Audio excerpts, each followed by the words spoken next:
Welcome to June 3rd's LeetCode Challenge. Wiggle subsequence. A wiggle sequence is a sequence where differences between successive numbers strictly alternate between positive and negative numbers. The first difference, if one exists, may be positive or negative. A sequence with one element and a sequence with two non-equal elements are trivially wiggle sequence.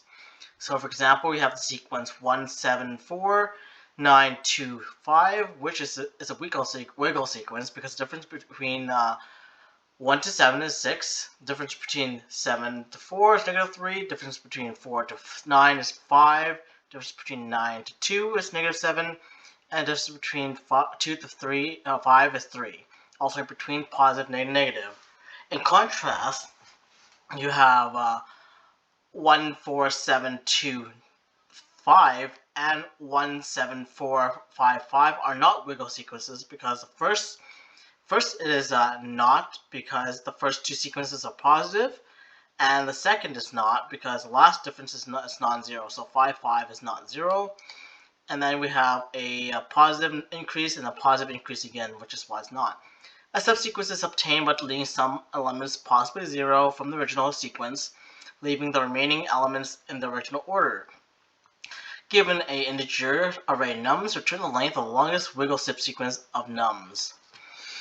So we define the longest subsequence where it is basic of nums, where it is a wiggle subsequence I should say.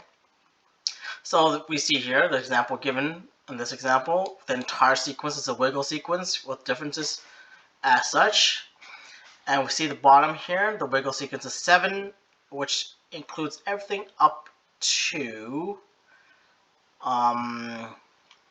so you should actually delete. This is one of the sequences actually. You just delete 5 from here, all the 5s. For this sequence, you have increasing. So the longest wiggle sequence is actually any two numbers. So 1, 2, and the rest is just there you go. The length of nums is between 1 to 1,000, and the length of index I is between 0 to 1,000 as well.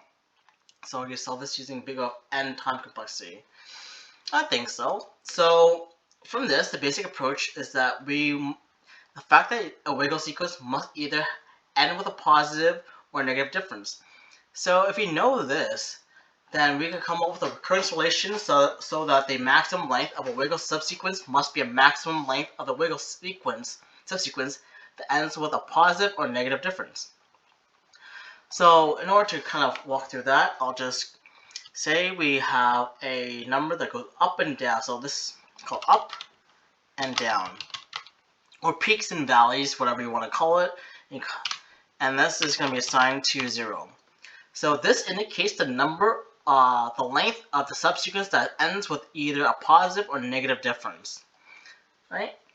So next thing we want to do is you iterate through the elements, and if the difference in the next element was a positive, then you can add the previous wiggle sequence, you can add it to the count.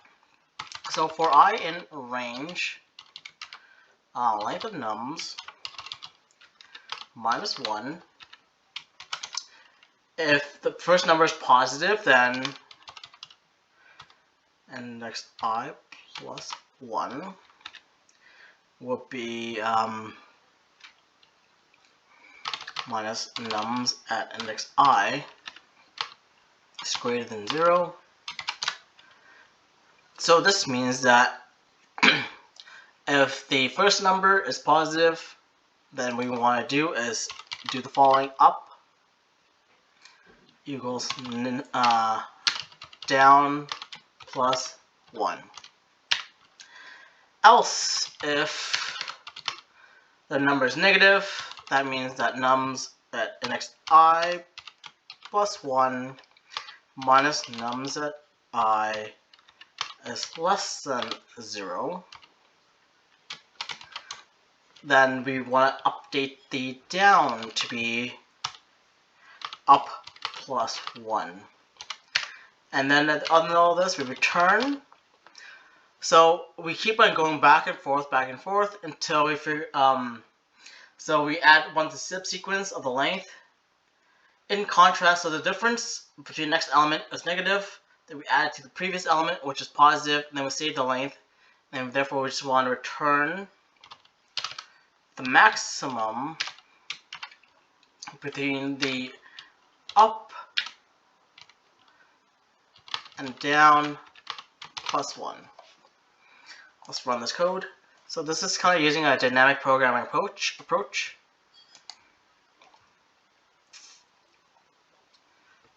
There you go.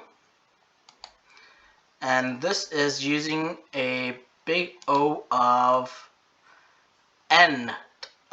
So big O of n time complexity, because we have a for loop here. For space complexity, we're also using big O of constant space, because we keep everything, we just find the maximum between the numbers. Alright, that's it. Have a great day, guys.